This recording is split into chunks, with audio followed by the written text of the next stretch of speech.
Good morning, everybody, and welcome to the 6th webinar in our series of climate change and the African food entrepreneur. It's really great that you're here today, and I'm really excited that we are joined by three great presenters. We are going to be touching base on all sorts of things to do with trees, fruits, roots, and leaves. I'm sure of it. So, agroforestry today. I'm not the expert. Our friends and colleagues are. Now, our first speaker is Mr. Bobby Ogwan. Now, Bobby is a personal friend. He's also a great friend to the Agripreneurship Alliance. He's also an amazing entrepreneur in Uganda. And what I've asked Bobby to do is really to talk about his business, but looking at it from how agroforestry is becoming an increasingly important part of his business.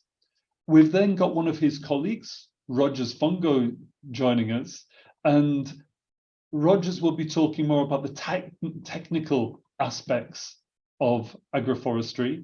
And then we've got a great student, Ingrid Svedham from Sweden, who is currently in Uganda, who'll be talking about some research that she's currently doing with smallholder farmers and coffee producers in the Mount Elgin region.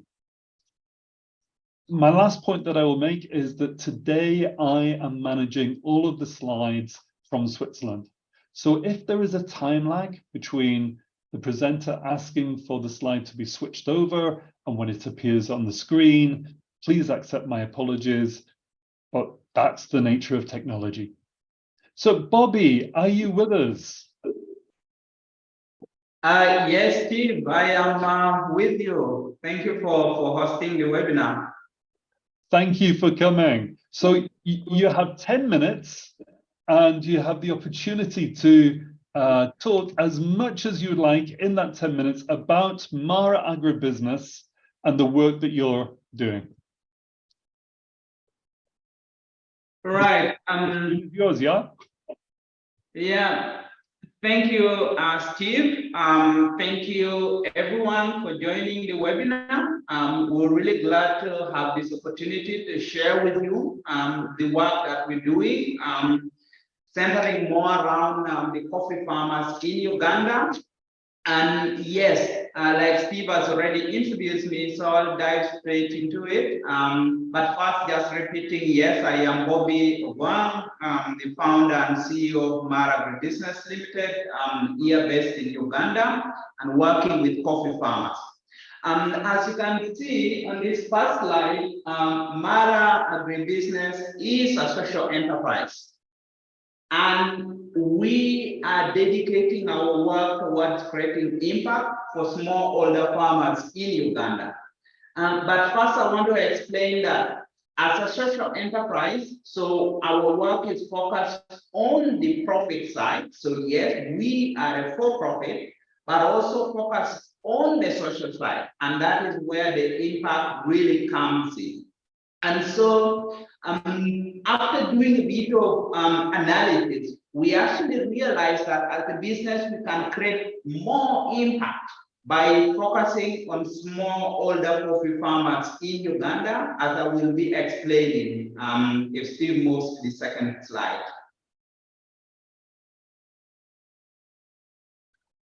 And yes, so to create social impact, we actually decided to focus on a business model which is direct trading of traceable specialty coffee for social impact.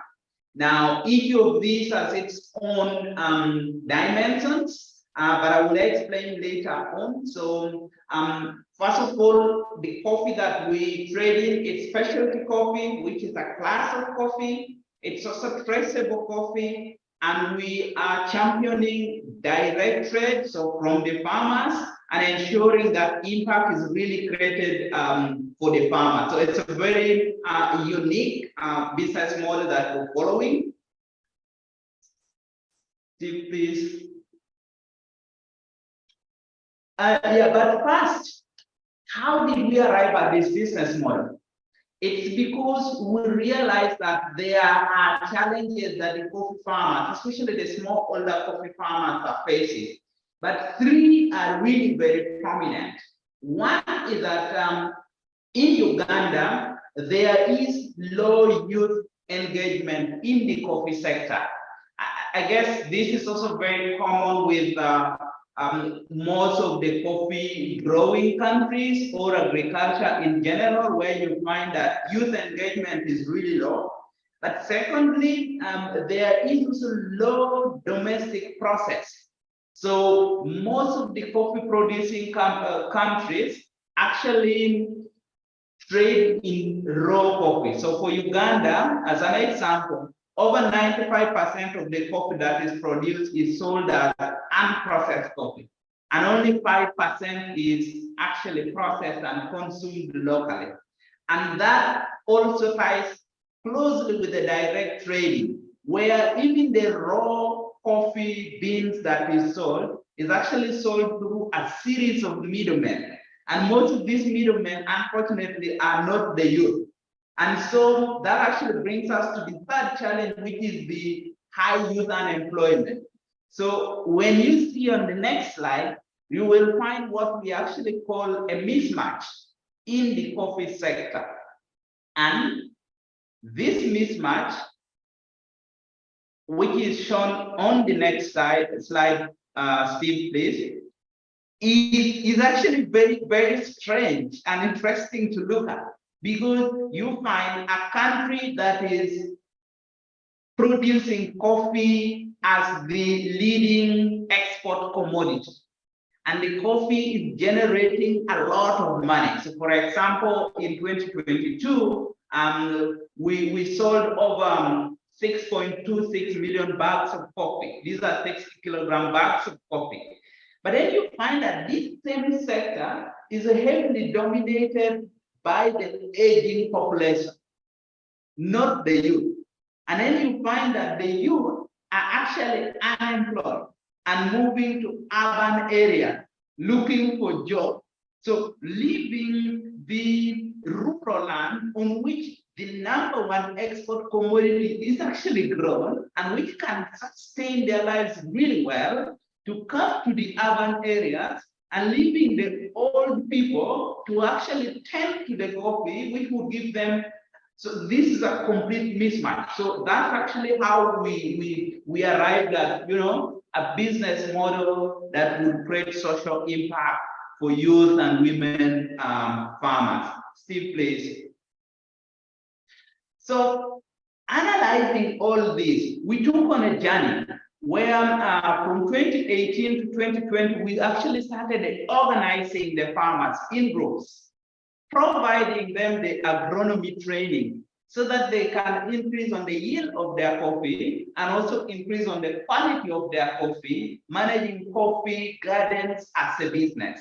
This is because we realize that by improving the yield and improving the quality, the smallholder farmers can actually earn an amount of money that can actually sustain them to live a fairly decent life in the rural areas. But that was not all. So after doing the agronomy training, then the farmers started facing the challenge of markets. So they came back to us, where do we sell our coffee? Because the middlemen dominating the sector would go to the farmers with their world market price. Often they say, this is the price set by the world market, so we can't go above it.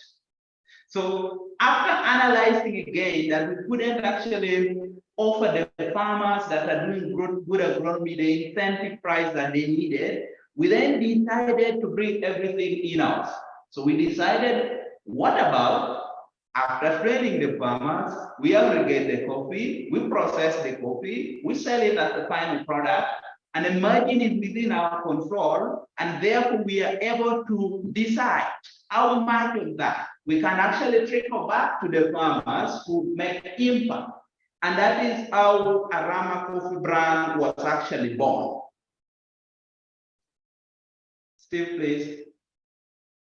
So Then with the Rama coffee brand, like I explained before, we are adopting the direct trading model. So it's training farmers, it's aggregating, and then it's selling.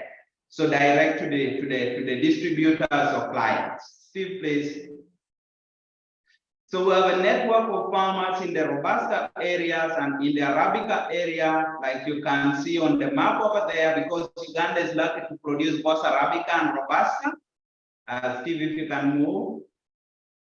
So one of our unique selling points is actually ecological or climate smart production systems, which I will explain in the next slide a little bit, how very relevant that is to our business. But also one of the impact that we also focus on a lot is environmental sustainability, where biodiversity, agroforestry, and landscape management is very key. Again, I will explain that shortly, how that ties to our business. Steve, if you can move.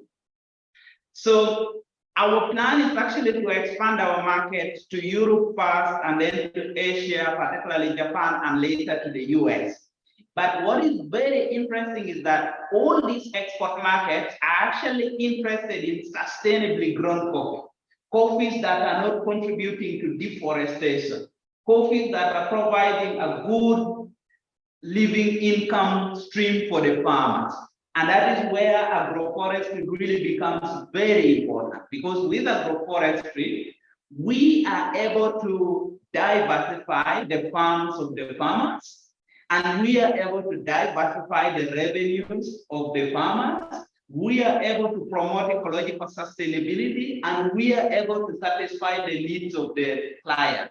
So in a nutshell, to run a successful coffee business, it actually starts from diversification, and that moves to diversifying the revenues of the farmers and fitting the interest of the market, and then the rest is actually a good success. So that's what our business model is. That's what we're working on, and we are proud that majority of the farmers are actually adopting these sustainable farming practices, and we see the future as very bright. Yeah, so yes, this is our contact detail. Thank you for your time, and look forward to the interactions during the question and answer section. Thank you, and back to you, Steve. Thank you so much, Bobby. That was really, really interesting. Can I just ask you one question from my perspective? You talk about agroforestry at the end, and as you're probably aware, we have already previously had a presentation, a session on carbon and carbon markets. Do you think, as an entrepreneur, the idea of linking carbon markets with the agroforestry that, for example, you do in Mount Elgin and so on, is an important future part of your business? Yes, Steve, thank you for that question. Yes, carbon market and linking farmers to carbon credit is an important part that we are actually exploring, not for the long term, actually for the medium, maybe the short term. Because, for example, we are engaging with Solidaridad, which is extending the carbon program of the Rabobank. And we're now doing assessment with our farmers to see how they would tap into this facility to actually encourage them to adopt more agroforestry practices. Yes, it's very close in our radar still. And that's really important, and thank you for sharing that. If anybody is interested in carbon markets and what carbon credits are, go to our YouTube channel, check out webinar number 3, which is carbon. And there's actually a really great presentation by an organization that Bobby has just mentioned called Rabobank, and it will be really enlightening to you if the carbon is something that interests you. So I'm delighted that Rogers has joined us this morning. As you can tell, he is out in one of the provinces of Uganda, where he is based. And Rogers is somebody who I'm deeply indebted to, because he took me for my first ever walk through the coffee gardens of Mount Elgin. And it was an amazing experience. And it was really, really important to me to really gain a perspective on the number of different types of trees that are available. Now, Rogers is the field supervisor and agroforestry expert for Mara Agribusiness. And what we are hoping that Rogers can help us with this morning is to really give us an idea about the technical aspects of agroforestry, both from his perspective of being deeply embedded in agroforestry in Uganda, but also touching on some of the opportunities for agroforestry in other parts of Africa. I am Fungo Rogers, the field supervisor, agroforestry tree planting in Mara Agribusiness. I'm going to present on agroforestry remedies for water conservation and coffee.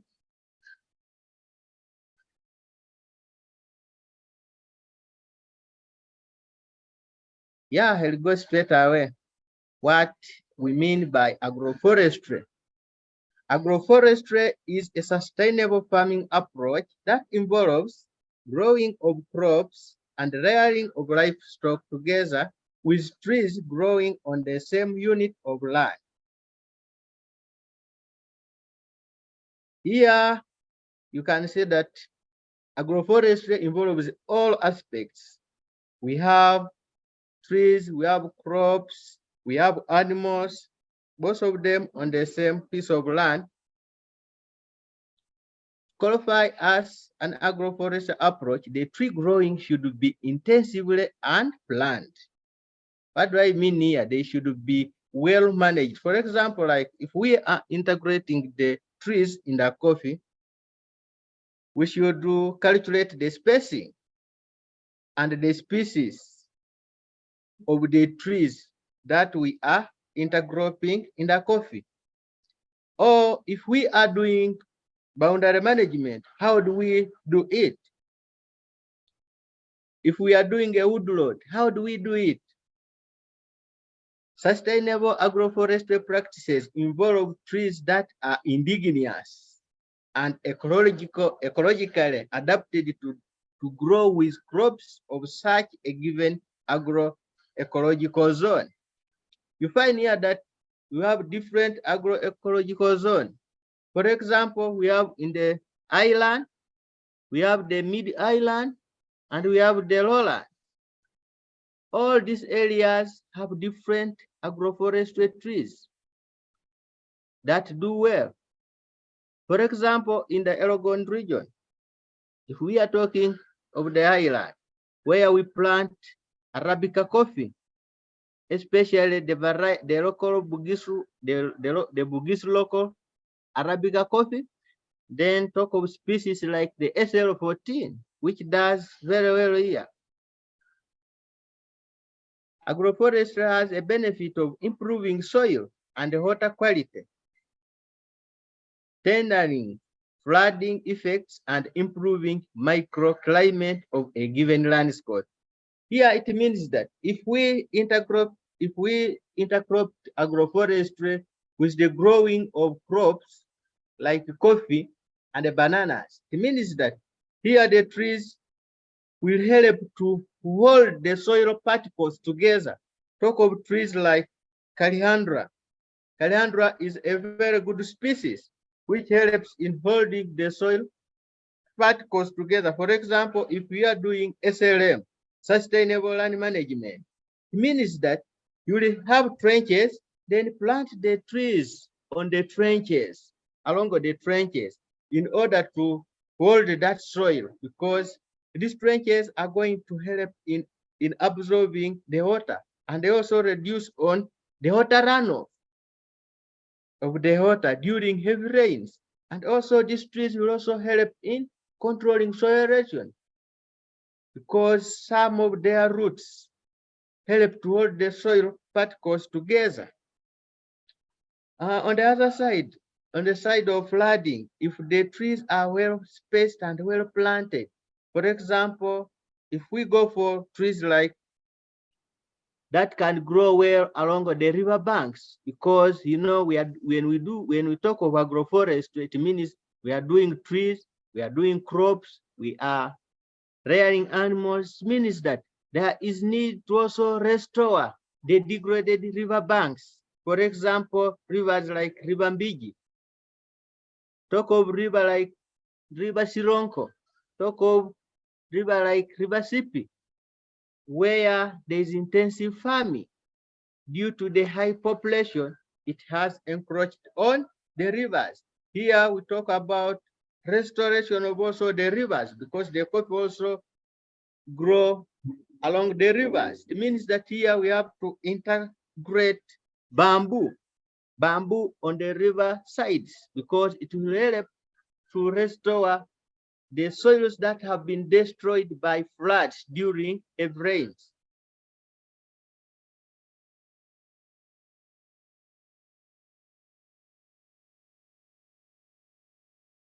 Yeah, examples of agroforestry tree species in coffee gardens. Talk of Musizi mesophysis. Musizi mesophysis, this is an agroforestry trees. It does well in both ecological zones. Talk about like in the desert, talk about the island areas, the mid-island areas. Musizi performs very well because it has a large canopy. It grows taller, and its branches tend to go high, meaning that this tree is very sufficient to provide shade both in coffee and both for human. For example, if it is also planted in the compound, in a homestead, it means to also provide shade for the home. Talk of a tree like Agrocarpus, Indian ash. Agrocarpus is a very good agroforestry tree that can be integrated in the coffee or in the bananas, because it tends to grow tall, and for it does not develop the branches at the early stage. For example, like one to 2 years, the branches are not there, it is just growing. It grows to the height of around 50 to 70 meters high. Then it starts producing the branches. And when its leaves drop and decompose in the coffee gardens, it means that they will help in adding nutrients in the soil, which will improve on the coffee production. Talk of trees like Grevillea robusta. Grevillea robusta does very well in both areas, in the lowland, in the desert, and in the highland. This tree performs very well, but it is not it is good like if you planted like a woodlot, but it's not, you can't integrate it in coffee because it has some disadvantages. Its branches tend to break, especially during heavy rains. But if you planted it along the boundary line, also if you planted like a woodlot, it is very good because it has very good timber in the long run. As these trees are growing, it means that our farmers have been trained on how to harvest the branches. Instead of cutting the whole tree, they will harvest the branches like two, with the introduction of the energy efficient saving stoves, what we call the Rolena stoves. Our farmers can be able to use like 3 branches to cook food because the Rolena stove stores heat. Talk of trees like Macamia rotea. This tree does very well, especially in coffee and along the boundaries. Like if you have land in an area and you always find like people who extend the boundaries. We advise to plant Macamia rotea. It is medicinal. It is also for traditional purposes, like during circumcision and Palu. It also does well in both ecological zones. Talk of giant lila, Melia volcanis. It also does very well in both the lowland areas and the mid-lowland areas, but it does not perform well in the high altitude areas like deep in the Vulambuli upper side, Sironko upper side, and the Kavichora up. It does not do well. It does very well in the lowland areas where the climate tends to be somehow not friendly, like because looks like a desert. To go to places like Vunambutia, go to places like Teso, the lower parts of Sironko, it does well. Talk of trees like Codi africana. Codi africana is a very good tree, which does well in both the island, the lowland, and the mid-island. But it has very broad branches and broad leaves, which helps in providing shade in coffee.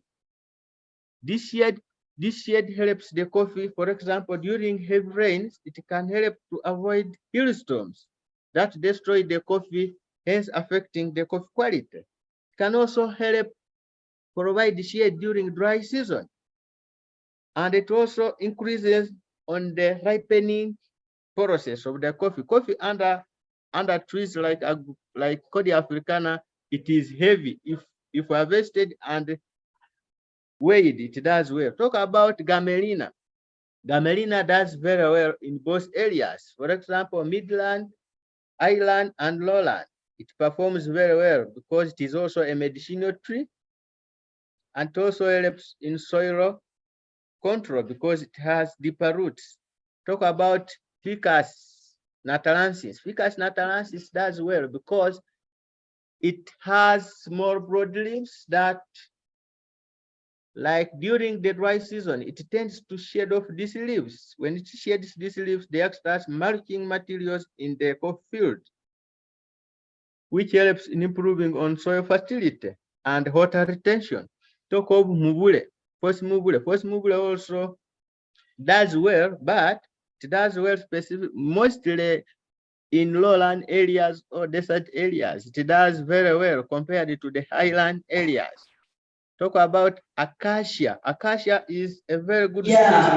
So I would jump to the next slide. Actually, Steve, in the interest of time, I think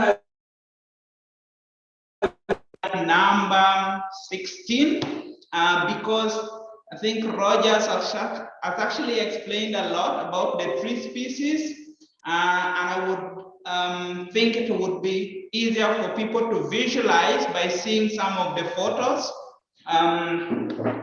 So for example, the woodlot. So the woodlot is they're using a tree species. This is actually Grevillea, which is shown there. And then on the next slide is Caliandra. This is very good. Actually, I'm not going to repeat, but it's very good actually fodder for animals, very good for fixing actually nitrogen in the soil.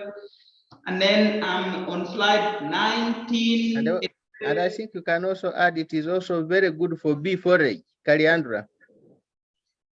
Okay, so Roger, since you are back, I let you take over again, please.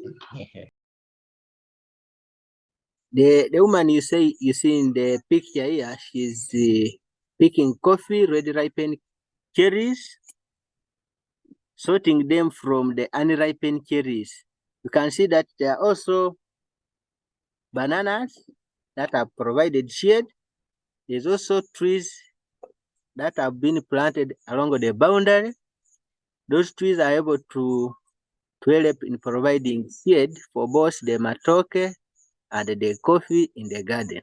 And you can also see how the coffee is healthy because you see the plant has all the green leaves, meaning that this plant was well maintained and it has been given enough nutrients. Because if the coffee which has no nutrients, you'll find out that the leaves will turn to become yellow and they end up dropping because they will be not having nitrogen and enough phosphorus.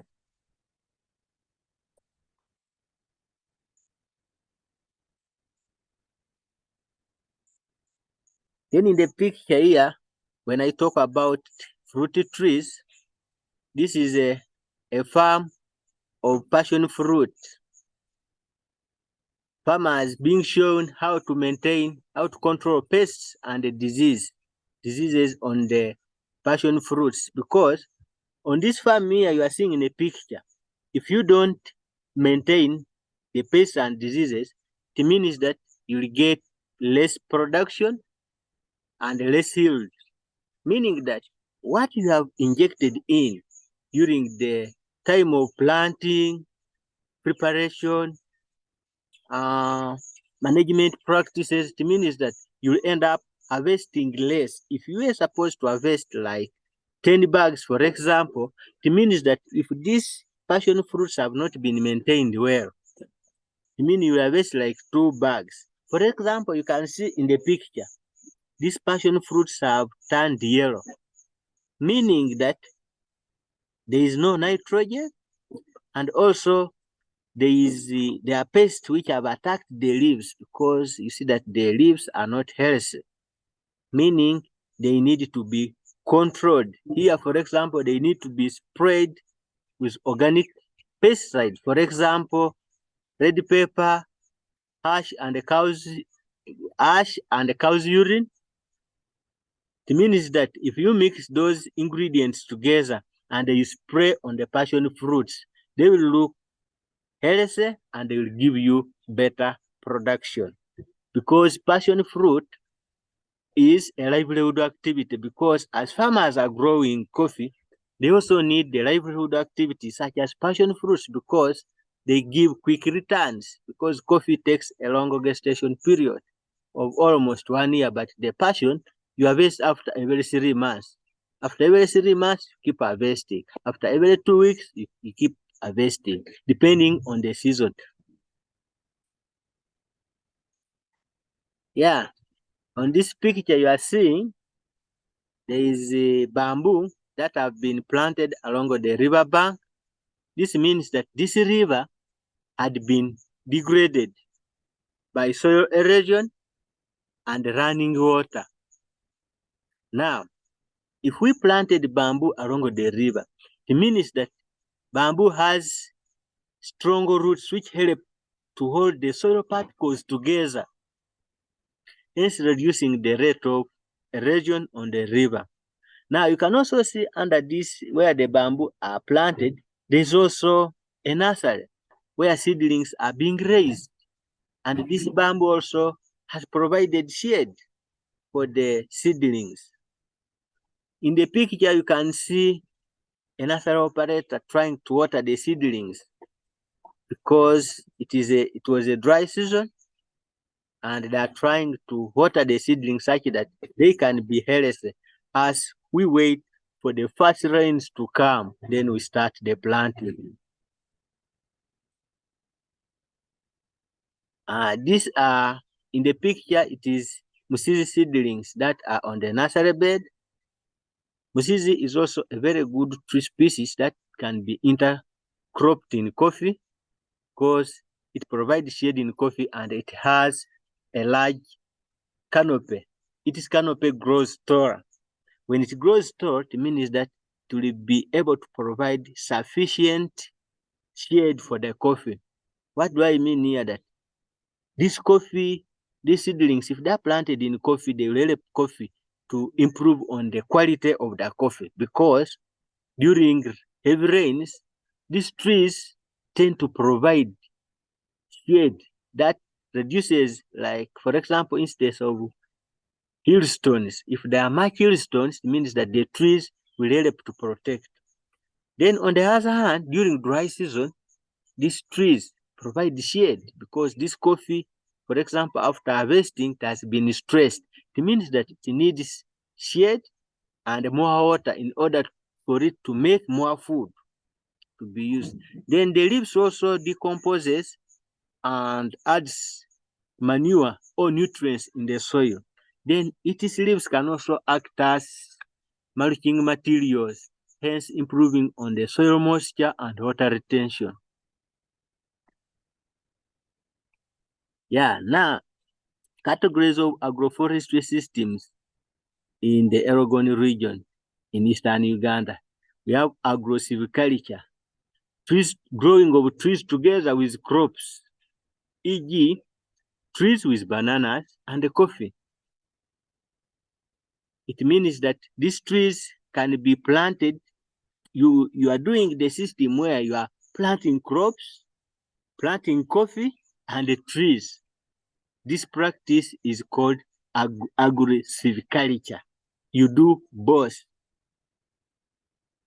Because why you do both? Because they are interdependent. It means that the trees will provide shade for the bananas, the trees will provide shade for the coffee, and the bananas will also provide shade for the coffee. Then the second one is agro-silvipasture. Trees with crops and the pasture stroke livelihood. It means here trees are grown together and elephant grass planted for the animals. The importance of water conservation. To improve access to water for domestic use, we need to conserve water. For example, making of tanks. They can either be permanent or semi-permanent tanks, where during rain season, water is harvested.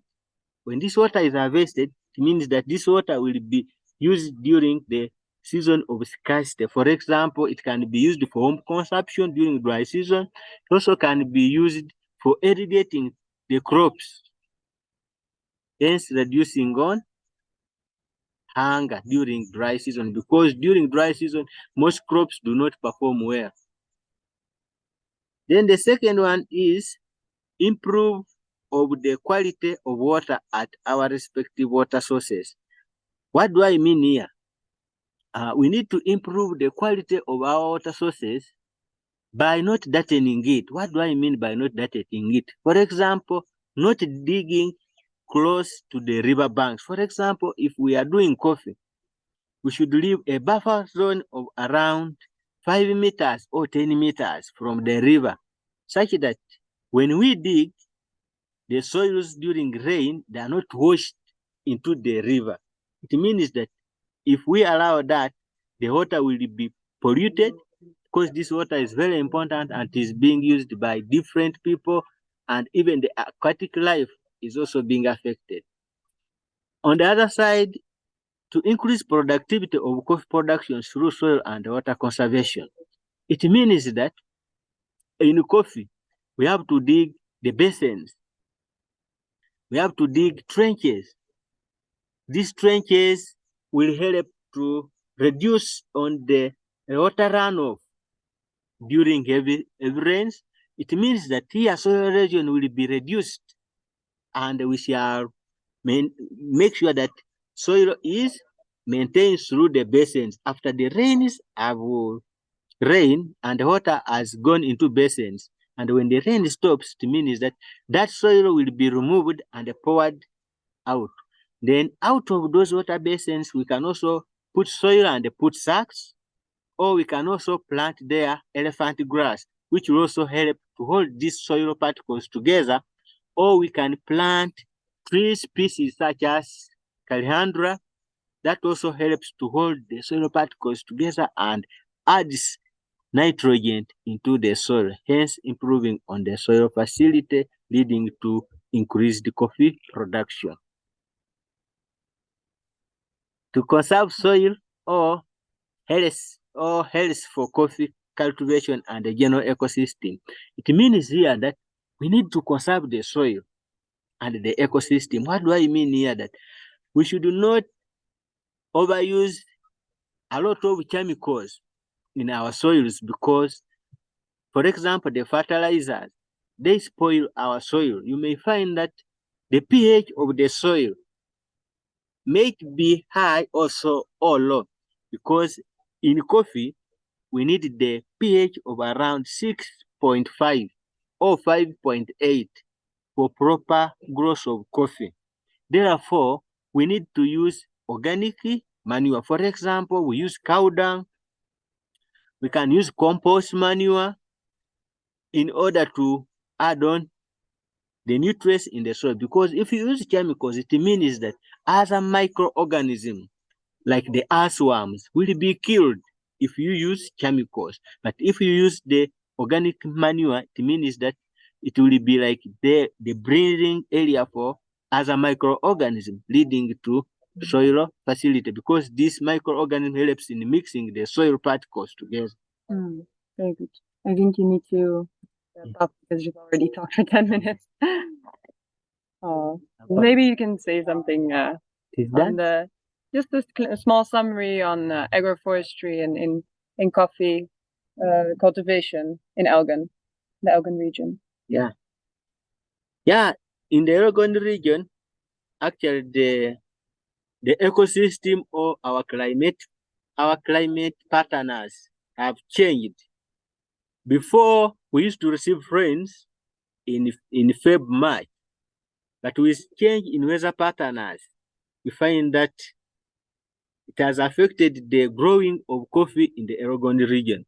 For example, if there is persistent drought throughout the Elgon region, our coffee is mostly being affected by pests and diseases during the dry season. Such incidences helps to reduce on the quality of the coffee we are producing. It also reduces on the weight of the coffee, because if the coffee has been affected by pests, it means that it will weigh less. And also, somehow you find that the rains, when they come back, they are not consistent. They find that rain is now raining in bits instead of uniform rain distribution. It can rain in one area, you find that in the next area is not raining. That one also affect our coffee, because coffee needs sufficient rain and some dry spell in order for it to do well. For example, if during flowering season, coffee needs rain. Now, how do we improve this? If we want to improve this and improve on the quality of coffee, we need to grow the indigenous trees, the trees that our ancestors used to plant. For example, the trees I've spoken about above, trees like Cordia africana, which have a very good canopy, which helps provide shade in the coffee. And when the rains are heavy and with hailstone, this Cordia will provide shade, hence the coffee quality increases. Yeah, so I think, all in all, the planting of trees in this region is very, very important because of the steep slopes and the changing weather pattern. I mean, it's already on the recording now. Yes. But I think, thank you so much, Rogers, for this presentation. I think we can continue now with my part. So, for those of you who don't know, my name is Ingrid Sveram. I'm a master's student in agroecology from the Swedish University of Agricultural Sciences, SLU. And I've been working in Uganda for the past few months, collecting data for my master's thesis, working with Mara Agribusiness. And the title of my thesis is Livelihood Diversification of Coffee Farms in Eastern Uganda, Perceptions of Young Coffee Farmers. So my thesis is a bit more on the social side, but definitely with some environmental, with natural science elements in there. We'll just continue. Quickly talk a little bit about the objective of the study, my research methodology, the results and discussion, and the way forward. So the objective of my study was to explore and understand young male and female coffee farmers' perceptions on livelihood diversification in rural Eastern Uganda from environmental, social, and financial perspectives, and the opportunities and challenges that follow with diversification. So quickly about the methodology of my research, like I said already, it was quite a qualitative research which I performed in the Elgon region in Eastern Uganda. And my participants were all considered young coffee farmers between the ages of 18 and 35. did 20 individual interviews, and then I did focus groups, mapping of problems, did a ranking and scoring exercise and future scenario workshops. And some of these focus groups I did with men and women separate. And then, of course, there's also the field observations, which play a big role into shaping how I analyze my data. So then towards the results, so the problem analysis in this area, Roger's already explained quite a lot about the environmental issues for farmers. The weather patterns have been changing. The rainy season is much shorter, but it's more intense. There's longer drought, heavy rainfall, hailstorms. Soil fertility is declining, and as mentioned before, the pests and diseases, they're especially present during the dry season. And on the financial side of things, you can see that there's a high cost of inputs, especially like seedlings, fertilizers, all those things. They lack investment funds, leading to poverty trap. Market prices are volatile, so also it's not always stable, the amount of income that farmers will get for their produce. Access to capital is minimal. This is mainly to do with infrastructure also. Some of these communities, they live very, very far up the mountains, so it's not so easy to reach there. And then on the social side of things, you can see that there's quite some gender inequality mentioned by farmers, low status of women in the communities and on the farm. I put in one quote of one woman during this focus group discussion who said, like, women do about 65% of the farm work, but then it's the men who are responsible for the sales and who have access to most of the capital. Access to information is also low. This has also to do with infrastructure. And sometimes farmers can also have a bit of a negative attitude. At least these are not my own words. This is all information from the farmers. So the environmental dimensions of things. So a lot of farmers, they perceive a lot of these climate change effects. Like they of course they notice. And in terms of interventions, they do grow quite a lot of trees, or they try to do at least. And there's also the perception that it's important to grow trees. About 50% of them mentioned positive effects of tree growth. Mostly, what I've seen is that it's important for farmers to invest in trees. That there is some benefit also on the financial side of growing these trees. So it's mostly fruit trees that they invest in, and you can also see when you look at this figure that the number of it says number of crops, but it should be number of trees. Sorry, number of trees cultivated per land size. It increases with the land size. So it also has to do with the amount of land. It also determines, of course, how much income can be generated from it. And there's also a certain ratio that needs to be maintained, because trees are good, but too many trees will also there also has to be like some level of sunshine coming through to the coffee plants. Sorry. Okay, so this first graph actually shows the number of crops per amount of cultivated land. We're talking about diversification. And then here you can see the number of fruit trees per amount of cultivated land, which also increases with land size. Then in financial dimensions, when you look at total income generation, you see, especially in the highlands, that the farmers are very dependent on coffee, while when you go towards more midland areas, coffee is less important in the overall income. And this is mainly to do with the fact that in midlands there are more income generating crops that grow very well, like maize. And those crops also grow in the highlands, but there the coffee is just more of the primary the primary income generator.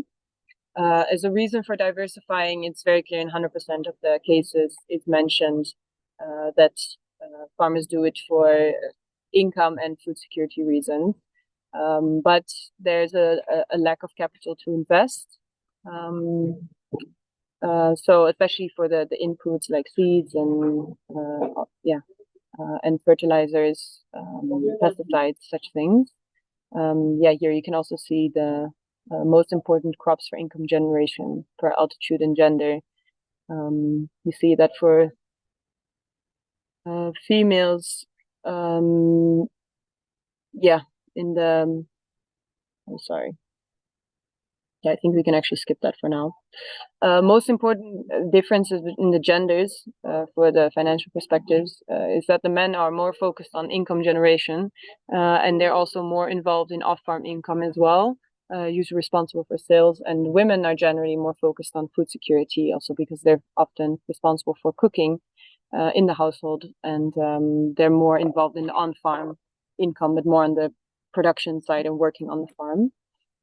Then in terms of social dimensions, for food security, mostly maize and beans are most important. And you can see also when we talk about decision making, which is also very important in the overall production, you can see that it was mentioned by 8 farmers out of 20 that they do it together with their partner. And in 3 cases, they mentioned that it was mostly the husband. In 1 case, the whole family. So it's a bit divided, like where the decision making is. So there's also some to gain. And the challenging factors in decision making are mostly capital, then the market, and also labor. But labor also relates back to capital, of course, because if there's capital, then there's enough for labor. Then I wanted to quickly go through this ranking and scoring exercise that I did, mostly focusing on the tree crop species we talked about. And here you can also see some interesting differences between genders. Like, for example, when you go into food security and look at avocado, you see that women said this crop is this harvest is very important in terms of food security, while the men were a bit more like, no, that's not really an issue. But then in terms of like in jackfruit, the men didn't score this category because jackfruit doesn't grow well in the highlands, which is where I did this focus group. And then banana is deemed as very important, both men and women. In terms of profit, you can see that avocado is not a very, very important crop. But banana, on the other hand, is something that's very, very important. And then on the environmental side of things, in terms of soil erosion, it's interesting to see also here that women said it's not important for reducing soil erosion at all, but while men said it's very, very important. So there's also, this is an example where you can really clearly see this knowledge gap between men and women. The same for soil fertility, though here it was actually the other way around, that women said it's very important, while men said, oh, it's not important because avocado, it also drains a lot of nutrients, but women, like, you can use all of the plant parts or the tree parts for composting. Then overall, they did a final ranking of the proposed diversification strategies. And here as well, like the reasoning behind, you can see that men were more focused, or they explained that they're more focused on the income overall, and women, they look more into the food security side of things. So then to quickly recap all of this, here you can see I tried to make a visual representation of perception of young coffee farmers on farm diversification, and with these different aspects like financial, social, environmental aspect. On the environmental side of things, you can see that there's definitely a lot of climate change awareness and interventions are done. Then on the other hand, sometimes interventions, when you look at the way that, for example, trenches are dug, it's not always done in the correct way.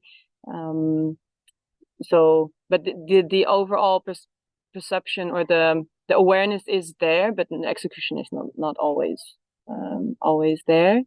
And then on the social side of things, you can sometimes see that there's a lack of knowledge, and access to extension services is a really big problem. And here there's also a difference between genders. So there's definitely something to gain there if agroforestry is to really be promoted in this region. On the financial side of things, yeah, there really is a need for diversification to survive, which means that agroforestry can really provide a lot of benefits on this side as well. But the lack of investment funds is a big problem. And yeah, like I said, also there's a different focus per gender. So yeah, I think I will just leave this slide a bit because I'm running out of time, I see. But do take a look at it. It's just another way of visualizing how to move forward.